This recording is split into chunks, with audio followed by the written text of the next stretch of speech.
to school basics. I know I went back to school this past week and I'm still getting myself together and whatnot. And so I thought I would just kind of take a little frame of mind to discuss how to kind of been back in the groove, maybe transition away from a relaxing summer, and then we'll just work really hard.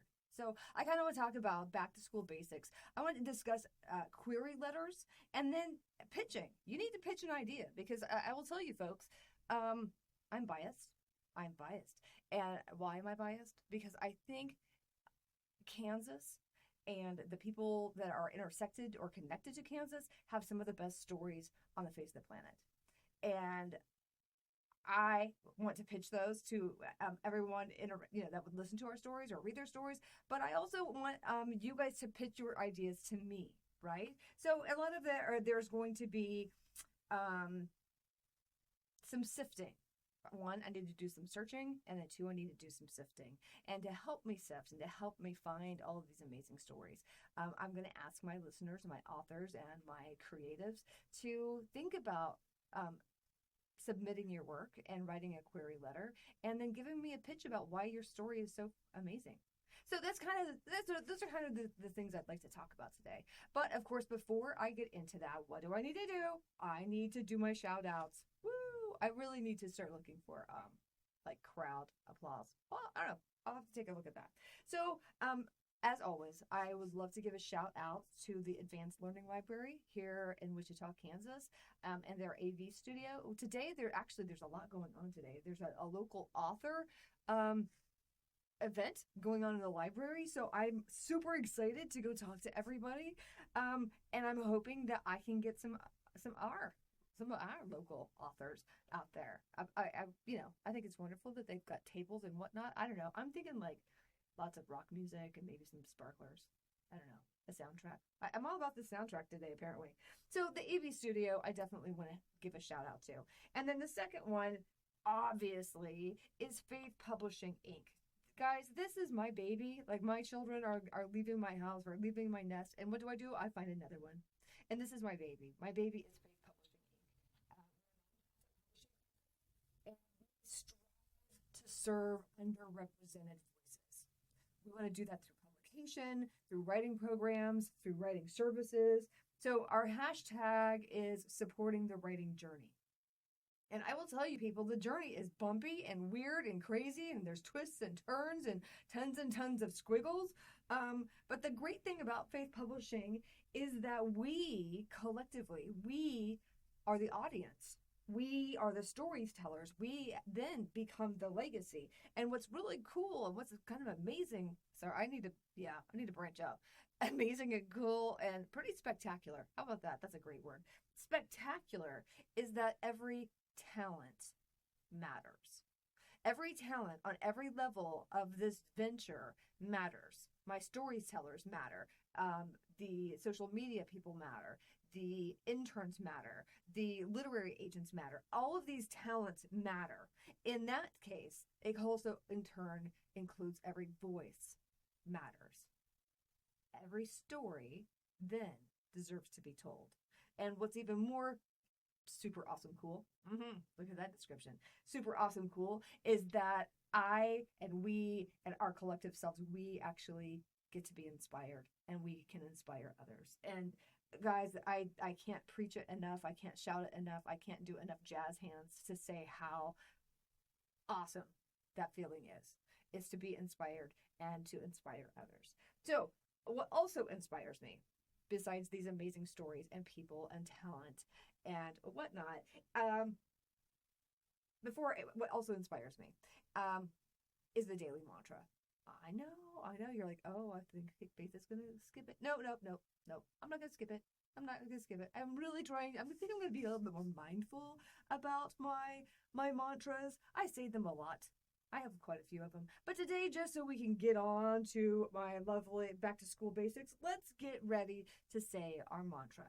You know what to do. Put your hand on your heart, or maybe you're feeling a little, I don't know, a little saucy today, a little sassy.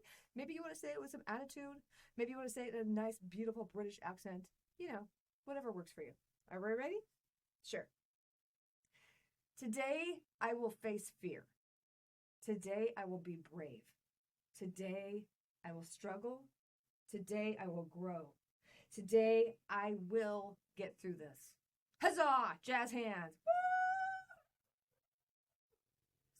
I'm practicing because you know what? That's exactly what I'm going to be doing in the hallway, in the parking lot, right? I'm going to be doing jazz hands everywhere. So that's my transition. Let me talk about getting back to school. Now, the people that are not in school, I'm sorry, because you know what? School is amazing. If I could just do, well, I do school every day, but if I could, I'm a lifelong learner. I'm a lifelong learner. I'm a lifelong writer, and I'm a lifelong lover of stories. And to get back to the basics, right? You kind of do have to give yourself some time off and have those summer reads and, binge watching. I'm not going to, no, I will confess. I completely did. I'm almost done with binge watching the 4th season of The Umbrella Academy. Oh my gosh, their writing is brilliant. And, I don't like timeline things. Those timeline stories confuse me, but I love how they have that written. Anyway, you kind of need to get off of the couch, so to speak, and you need to dust off all the dirt on your brain and let's just get to work, right? Let's kind of just get back to some basics.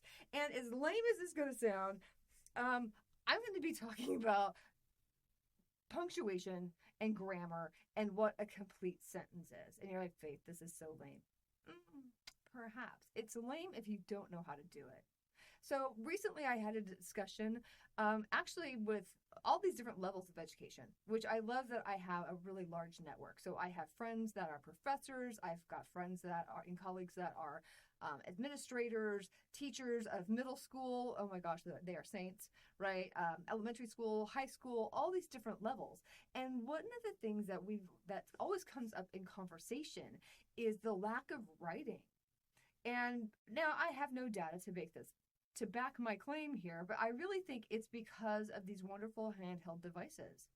You can have the answer to every single thing in the whole entire world just through your device. And to make it even worse, or a little bit more challenging, not worse, but challenging, is if you don't want to read it, you can just hit the speaker button, tell your device what you want, and then a video will show up.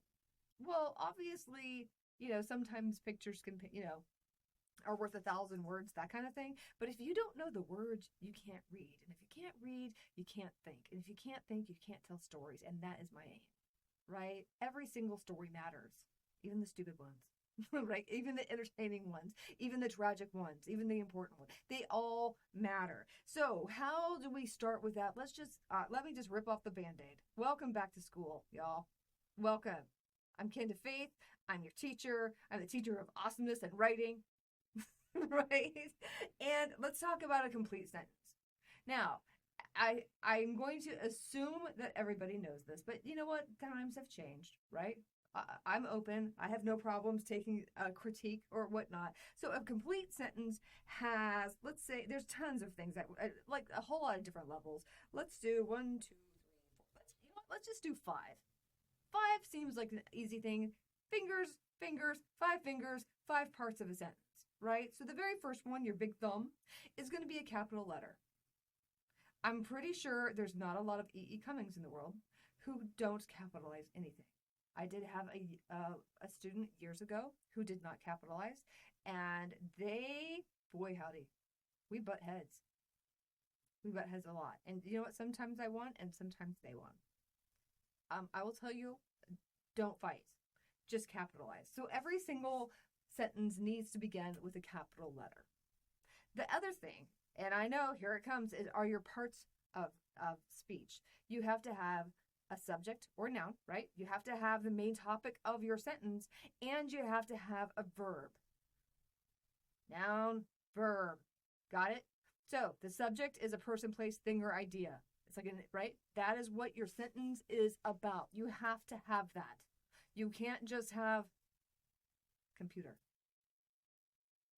What? Yeah, that doesn't make sense. It makes no sense. So you have to have a person, place, thing, or idea. You have to have a subject. And then it has to be doing something. Now, in past in past episodes, I have discussed about there's linking verbs, there's helping verbs, there's action verbs, there's a lot of verbs. For this case, let's just focus on that there has to be a verb. It has to be doing something. Now in creative writing, I'm gonna definitely dive into this topic a little deeper here in the next couple of weeks, because word choice, I think, is extremely important. And every piece of, every word has its purpose. So I really like to stay away from helping verbs. I don't think that they help. They don't help the story. But in the spirit of making a complete sentence, I'm going to take anything. Any kind of verb. Any kind of verb. Now, if you want to get, if you really want to impress me, make those verbs active, right? Don't tell me that a lion chased, ate an antelope. Tell me it devoured an antelope. It ripped to shred, right? I mean, give me something vivid. Make it this exciting. If you're bored with writing, your reader is going to be bored. And I can tell you, people, I don't like to be bored. It's just not pretty. So it has to have a capital letter. That's your thumb. Your index finger is a subject. Your middle finger, yeah, right? Let's all pretend like we're 12-year-olds and let's learn how we flip people off. And we're going to giggle every single time. That's going to be your verb finger, because that's the stuff that does. It says a lot, right? Capital letter, subject, verb. Your ring finger is your complete thought. It has to have a complete thought. Let's just make it easy, make it clear. Now, obviously, there are different levels of sentences. I'm not going to get into that because, we have everything. You have lower level, you have middle level, you have high level, you have different types. You should it have a gerund? Should it have an object? Should it have, you see what I'm saying? Let's just make it simple. So, capital letter, subject, verb, complete thought, and then punctuation. It has to have something at the end. Now, I will tell you, my love, brilliant ones, I'm going to be a hard ass. If I don't see those 5 things, I'm not going to grade it. I'm not going to read it, which is sad because there's some amazing, amazing stories. Now, I will put that big asterisk at the end, and that's not technically punctuation, right? So I will put an asterisk at the end, and I will say that those rules don't necessarily apply to structured poetry. Why poetry is awesome is because you can throw out a lot of different rules and you can pretty much do whatever you want. And this is why we like poetry. But today, let's back to school, back to basics, back to a complete sentence, right? So, capital letter, subject, verb, complete thought, and punctuation. Please, for the love that is all that is good in this world, use complete sentences. If you don't know what the heck I'm talking about, talk to your English teacher. He or she will, they will help you understand. And now, while this is maybe not the most exciting part of writing, it's actually extremely important. If you don't have a complete thought, a complete sentence, your reader's going to get lost. And while I do think that writing can be extremely therapeutic, and sometimes you need to do it just for yourself, not for your readers. But on the broad spectrum of things, because I'm in the business of sharing stories, we need to make sure that your stories make sense and that your readers can read them, right? We have important things to be saying, and we have important things to be reading. So therefore, it is important, again, to be writing incomplete sentences.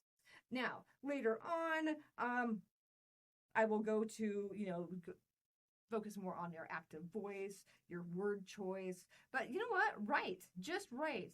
But I will tell you, the first time when I started writing, I was extremely nervous. There are a bajillion different rules to the English language, and it's confusing as ever, right? That whole I before E except after C, right? There's always exceptions everywhere. So if you're stressed out about this, put my advice on the back burner and just write, because everything can be fixed. Now, I will tell you, when you're writing, you have to be brave and you have to share it to somebody. You have to share this with somebody because they're going to help you edit.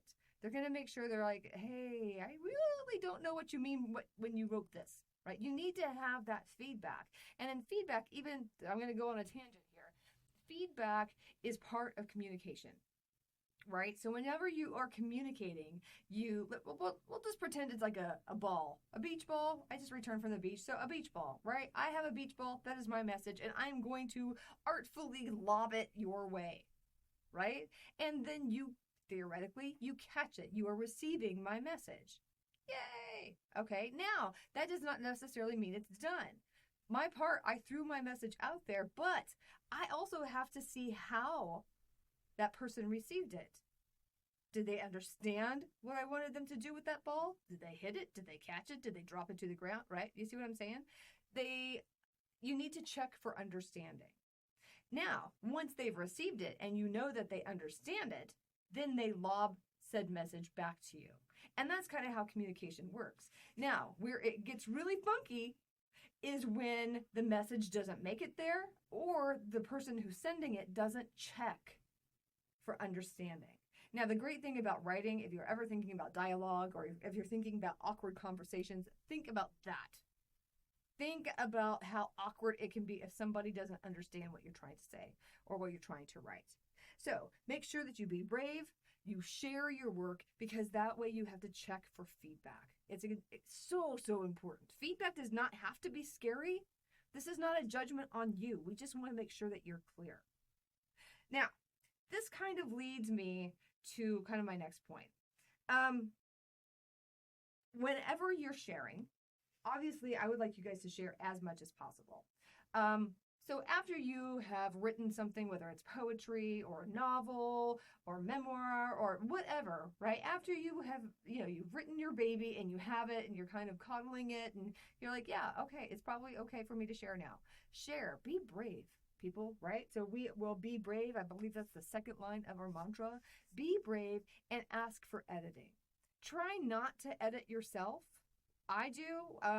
My inner voice, my inner editing voice is named Janet. I'm sure Janice. There's super nice people named Janice. Unfortunately, my Janice is really, really bitchy. And she's mean. And she doesn't cut me a break. And I stress myself out.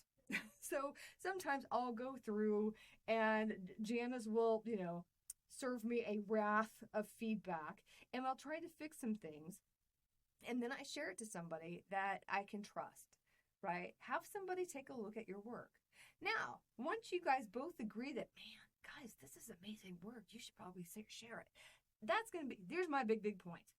Share it with me I have a submissions page, right? So it's a faythepublishing.org on the website. This is not, right? There's four circles. Submissions, programs, books, and authors. And under submissions, it says how we discover talent. Not hard. All you're going to do is click, and it's going to take you to my submissions page. Now, this is why are you listening about all this? Why are you listening to this? Well, I'm kind of tying this also back to the back to school basics, is because whenever you are submitting, one, share. Don't be so greedy, right? Share your work. But I need you to follow instructions. I know, doesn't sound very exciting, not sexy, whatever. I get it. So whenever you are ready to publish your work and you're ready to share it, go to our submissions page, right? And from down here, it's going to give you some guidelines. And it's so important that I would like you to do this, right? Make sure that everything is in a Word document or a PDF. It will just be easier on my part. Make sure that you put all of your files, all of your manuscript in one file. The reason I say that, and I'll mention this actually in my classes, I can't be spiteful. I'll say it. Yeah, it's a personality flaw.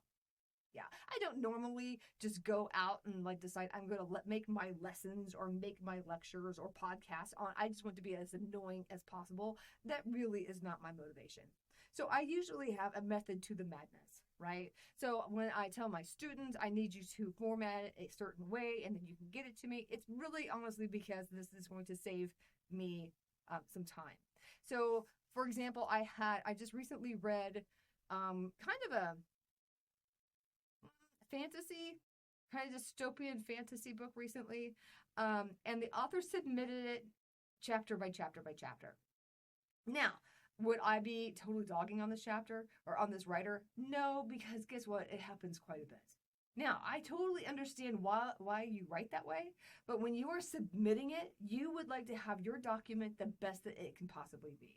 So put it all in one huge document. It's okay. It's going to be easier for me so that way I don't lose things, right?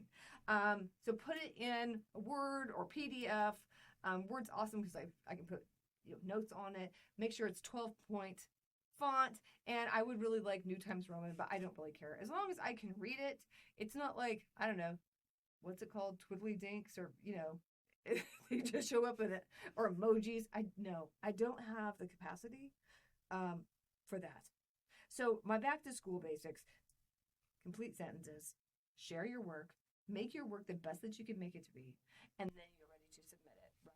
So you're submit it, you're going to go to our website, you're reading all the instructions because you guys are all brilliant like that. And then guess what, guys? I actually gave you I kind of tried to make out a procedure.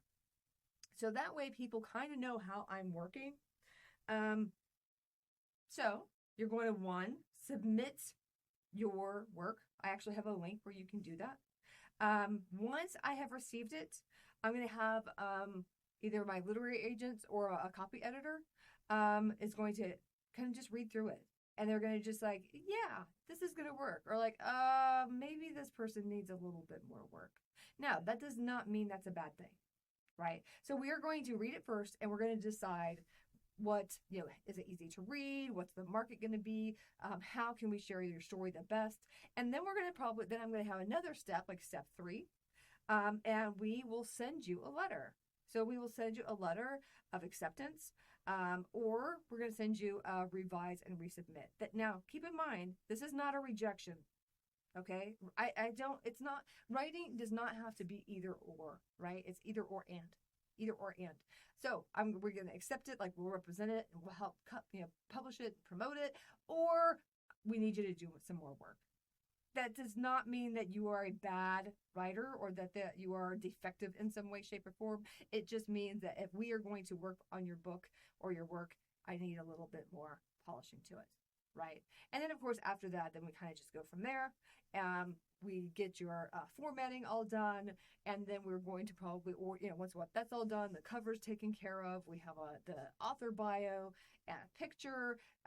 More times than not, we're probably going to order a pre-publication copy just so we can see how it kind of looks, if there's things that we didn't like or things that we need to fix. And then, of course, once it's all done, lots and lots and lots of jazz hands, then we'll probably start making our marketing plan.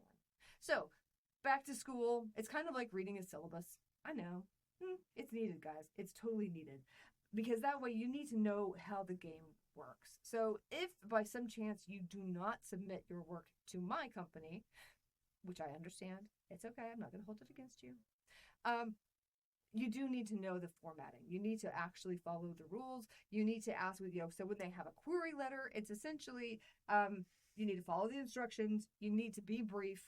Right? Think about your novel and tie it into like 5 to 7 sentences. It needs to be brief because people are busy and there's a lot of reading to do. And then, of course, also in your query letter, tell us why I should publish your work. Tell me how you envision the story, right? I've had something like, hey, I really like this. These are my influences, and I envision this as a miniseries, or I envision this in a series of 6 books, or I envision this as a manga, or do you see what I'm saying? This is also going to help. So while this is your story, we also have to be realistic that business is business, and we need to figure out how the best way to share your story. Now, here's my final point. My final point is you need to make your best pitch. You need to go back to your basics again. You need to make sure that you have the best work that you can. Are your sentences complete, right? Are the verbs, right? Are they the official flipping off finger, right? Do they have a lot to say? Make them say it, right?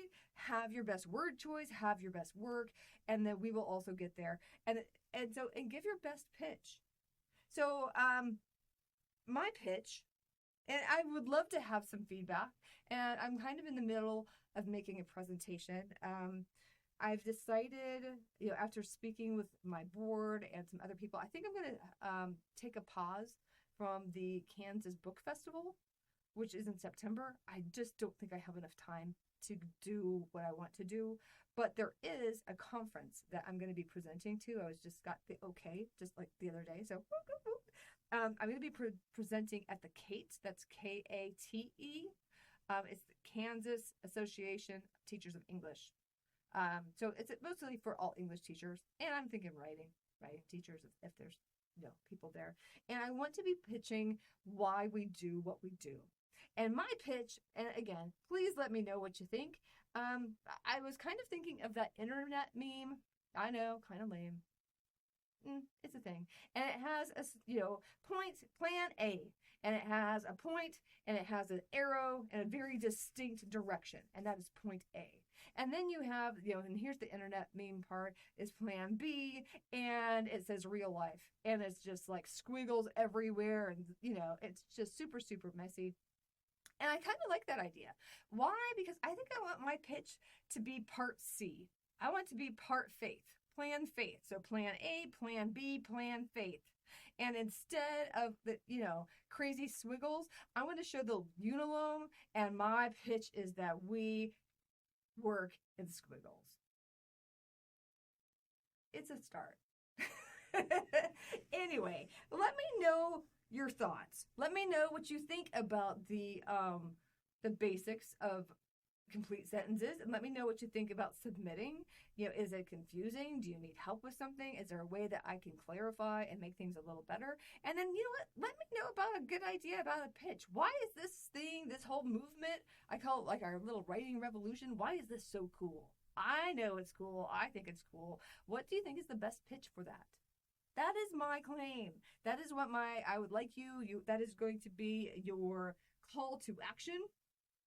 Let me know your thoughts. That is my call to action. So, there we go. Bing. So, my call to action is work on your sentences.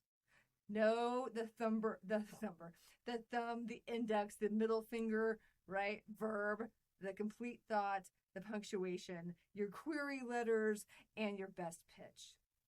I have the utmost faith in you. I'm Kynda Faythe with a Cuppa Creativity in the Literary Lounge, a place where writing doesn't have to suck. I look forward to reading your work. Until next time.